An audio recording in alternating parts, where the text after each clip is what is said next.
నమస్కారం. Welcome to Radha's ప్రాచీన ప్రాంగణం.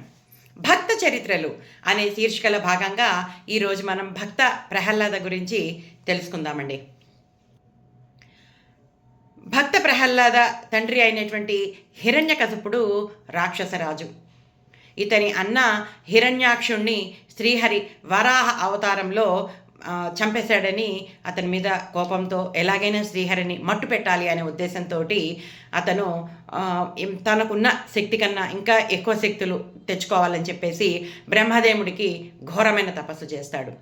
అప్పుడు బ్రహ్మదేవుడు ప్రత్యక్షమైతే తనకి ఏం వరం కావాలో కోరుకోమని అడుగుతాడు.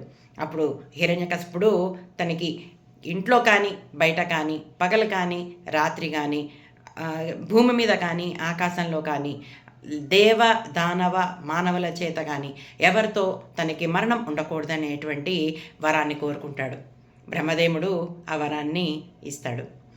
వరగర్వంతో ఉన్నటువంటి ఈ హిరణ్యకశిపుడు విపరీతంగా దేవతల్ని ఋషుల్ని బాధించడం మొదలు పెడతాడు.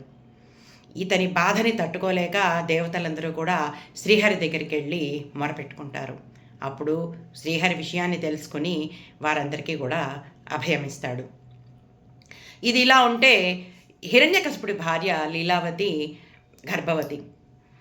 దేవతలకి రాక్షసులకి విపరీతంగా యుద్ధాలు జరుగుతూ ఉండేవి. అలా ఉన్న సందర్భంలో ఇంద్రుడు హిరణ్యకశిపుడి భార్య అయినటువంటి లీలావతిని అపహరిస్తాడు.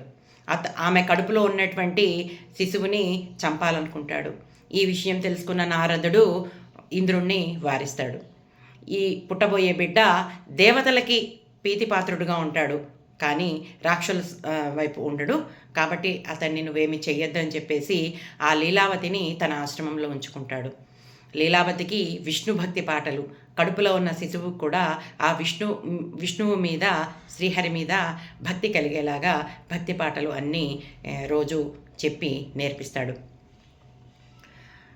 తర్వాత కొంతకాలానికి తపస్సు నుంచి తిరిగి వచ్చిన హిరణ్యకశిపుడు తన భార్య నారద మహర్షి ఆశ్రమంలో ఉందని తెలుసుకుని తీసుకెళ్ళి తన గృహంలో పెట్టుకుంటాడు. కొంతకాలానికి లీలావతి ప్రసవిస్తుంది.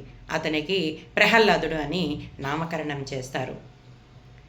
గర్వంతో ఉన్నటువంటి హిరణ్యకశిపుడు ఈ ఇంద్రుడు చేసిన పనికి ఇంకా కోపోద్రేకుడైపోయి దేవతల మీదకి విపరీతంగా యుద్ధానికి వెళ్ళిపోయి వాళ్ళందరినీ చాలా హీనంగా చూడడం మొదలు పెడతాడు.